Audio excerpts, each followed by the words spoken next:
तो आज हम कक्षा 9 की दो चरों वाले रैखिक समीकरण को पढ़ना है। इसको स्टार्ट करते हैं। देखो 4.1 पर आने से पहले थोड़ी सी इसके बारे में समझ लेते हैं कि दो चरों वाले रैखिक समीकरण होते क्या है, ठीक है ना।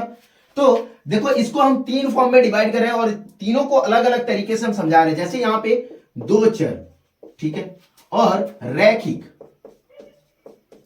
और समीकरण, इन तीनों फॉर्मों में हम तोड़ लेते और ये तीनों को मिला करके ये चैप्टर बना हुआ है, ठीक है। ये तीनों अलग अलग टॉपिक समझ लो है एक तरह से, ठीक है। जैसे कि अगर यहां पर चरों की बात करें तो पहले चर समझ लेते हैं होता क्या है। जैसे चर यानी कि वेरिएबल, ठीक है, इंग्लिश में बोला जाता है इसको वेरिएबल। तो जो भी A B C D E F G H A से लेकर के जेड तक जितनी भी संख्याएं होती हैं उन सबको चर बोला जाता है, ठीक है ना, वेरिएबल बोला जाता है। यानी कि जैसे मान लो कि अगर x बराबर हम बोल दें कि कहीं पर हम बोल सकते हैं x बराबर 5 है, x बराबर 3 है, x बराबर 16 है ना। तो ये इसका मान क्या हो रहा है, हर जगह चेंज हो रहा है, yes, हर जगह चेंज हो रहा है। तो इसका मान हर जगह वेरी कर रहा है। चेंज मतलब वेरी करना है ना, yes. तो वेरी कर रहा है तो इसीलिए बोला जाता है उसको वेरिएबल, ठीक है ना। तो इसीलिए इस सबको बोला जाता है वेरिएबल। तो ये सब हो गए वेरिएबल, ठीक है। अब ये तो हो गया चर, अभी केवल बात हुआ चर का, वेरिएबल का। yes, तो यहां पर दो भी लिखा हुआ है, यानी कि दो चर होंगे। जैसे x हो गया, y हो गया, ये दो चर हो गए। yes, जैसे a हो गया, b हो गया, ठीक है। yes, ये दोनों क्या हो गए, चर हो गए, वेरिएबल हो गए, ठीक है। जैसे मान लो हम ये बोल दें कि p हो गया, q हो गया, ये दोनों वेरिएबल हो गए, ठीक है ना। कोई दिक्कत। चल अब हम बात कर लेते हैं कि समीकरण की, उसके बाद रैखिक पे आते हैं, ठीक है। तो समीकरण की अगर बात की जाए तो जो चर होते हैं और अचर होते हैं, यानी कि अचर जैसे ये नंबर सारे के सारे हो गए अचर, ठीक है। तो अचर जो होते हैं और चर जो होते हैं उनके गुणनफल और योग के बराबर अगर जब भी बराबर किसी संख्या के दिखे, ठीक है, तो बराबर किसी संख्या के दिखे तो वो हो जाता है समीकरण। जैसे मान लो 3x बराबर 6, तो ये एक समीकरण है।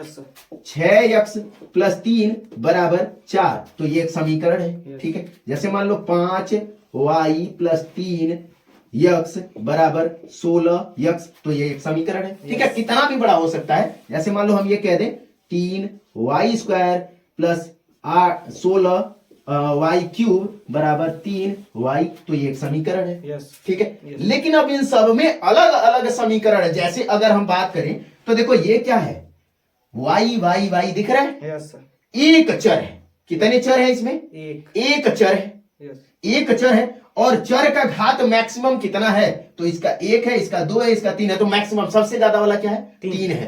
तो ये तीन चर में ये समीकरण है। एक त्रिघात, ये त्रिघात समीकरण होगा। एक चर में त्रिघातीय समीकरण है ना। और अगर इसकी बात की जाए तो देखो इसमें कितने चर हैं, ये x है, एक चर हो गया, y है, दो चर हो गया, यानी दो चर में। और देखो इसका घात कितना है, हर जगह कितना है, एक। और एक रहता तो उसको बोला जाता है रैखिक। तो एक ये दो चर में रैखिक समीकरण है। ये जो हम पढ़ रहे हैं दो चर में रैखिक समीकरण, देखो ये रैखिक आ गया। यानी कि जब भी पावर चर का जब भी पावर एक होगा, सबसे अधिकतम घात एक होगा, तो वो रैखिक समीकरण कहलाएगा, ठीक है। और अगर उसमें चर दो ले लिए जाए तो वो जो दो चर में रैखिक समीकरण कहलाएगा, ठीक है। तो यहां पर देखो एक चर है, यहां पर एक चर है और कितने घात है, यहां पर एक ही घात है। तो एक ही घात है तो ये भी रैखिक समीकरण हो गया। लेकिन ये कौन सा, ये दो चरों वाला रैखिक समीकरण ये था, तो ये एक चर वाला रैखिक समीकरण हो जाए, ठीक है। यहाँ पे देखो x और y दोनों आ रहा था, तो दो चर में रैखिक समीकरण, तो ये एक चर में रैखिक समीकरण। ऐसे मान लो x y z भी आ जाए तो तीन चर में रैखिक समीकरण हो जाएगा, ठीक है ना। क्लियर है, यस। तो दो चर में रैखिक समीकरण अब क्लियर है पूरा, ठीक है ना।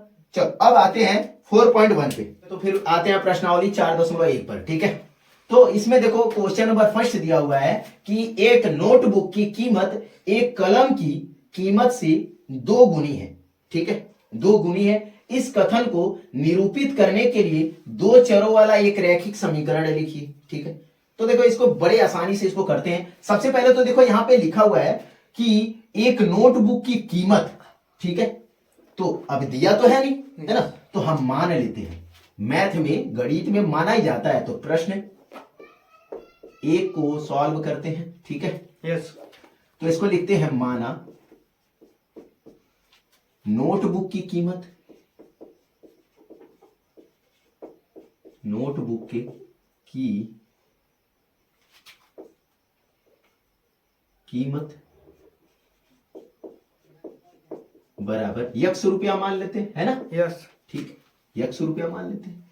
और कलम की कीमत, कलम की कीमत सर इसका वाई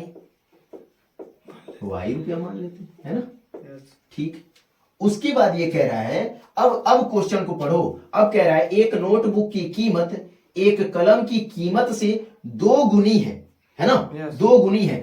तो ये जो नोटबुक की कीमत है ना, इससे 2 गुनी है ना? Yes. इससे 2 गुनी है। ठीक है, तो यानी यक्स का जो मूल्य है इसका 2 गुना है, इसका 2 गुना है। और कुछ बोला है? बस यही तो बोला है। देखो हो गया सवाल।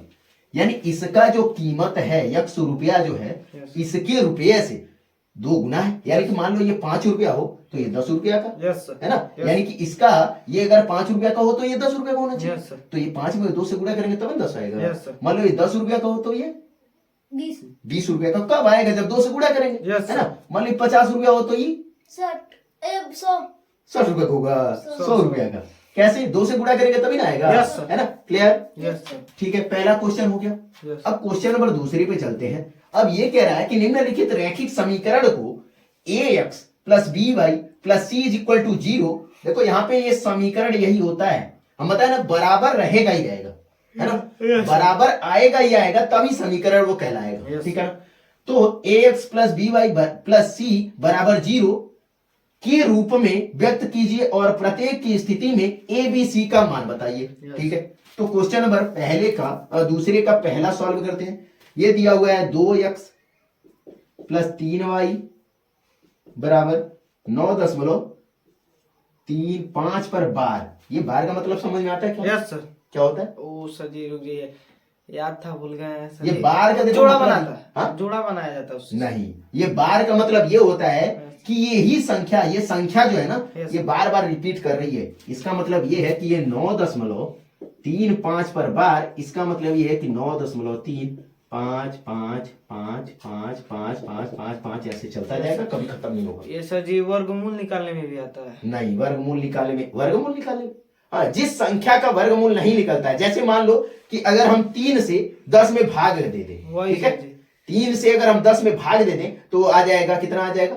3.333333 आता ही रहेगा। यस। ठीक है, यस तो ये होता है। चल, उस पे फोकस मत करो, यहाँ पे ध्यान दो। अगर यहाँ पर हमको लिखना है ax यानी कि 2x, ठीक है, यहाँ पे लिख लेते हैं किस रूप में हमको लिखना है।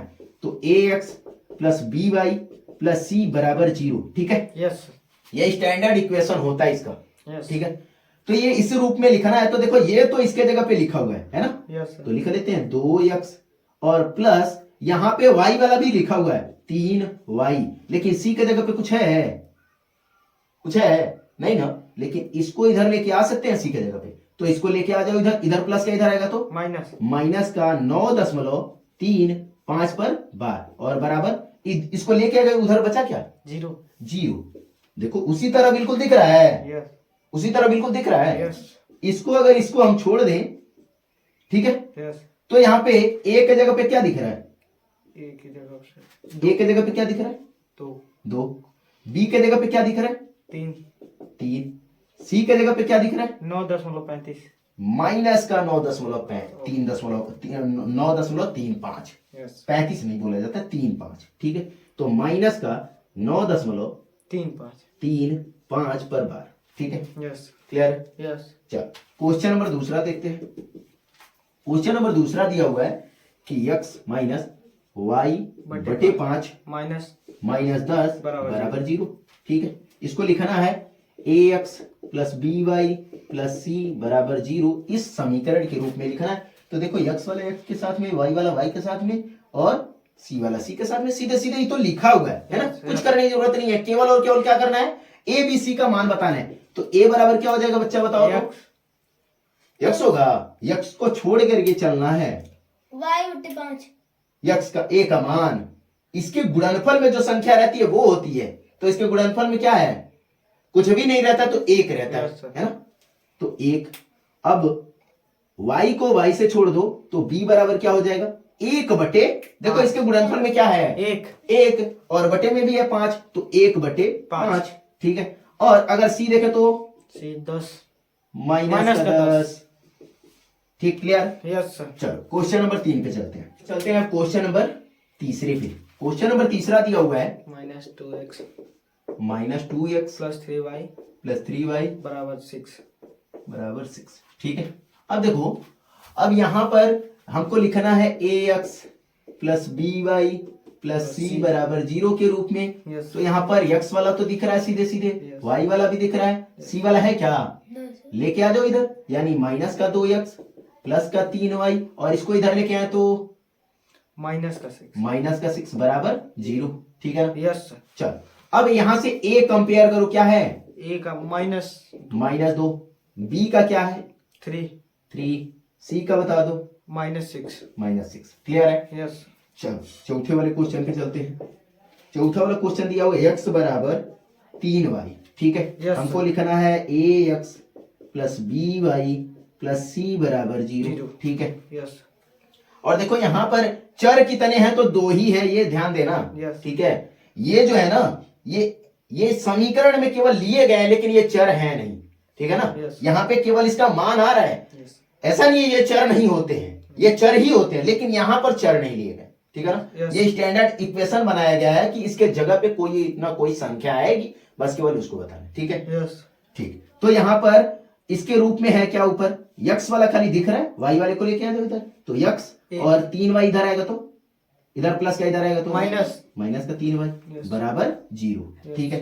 अब x वाला देखो तो a का क्या हो जाएगा, -1 1, a बराबर 1, b बराबर 3 माइनस का 3, c बराबर क्या आएगा यहाँ पे, सी बराबर सर 1।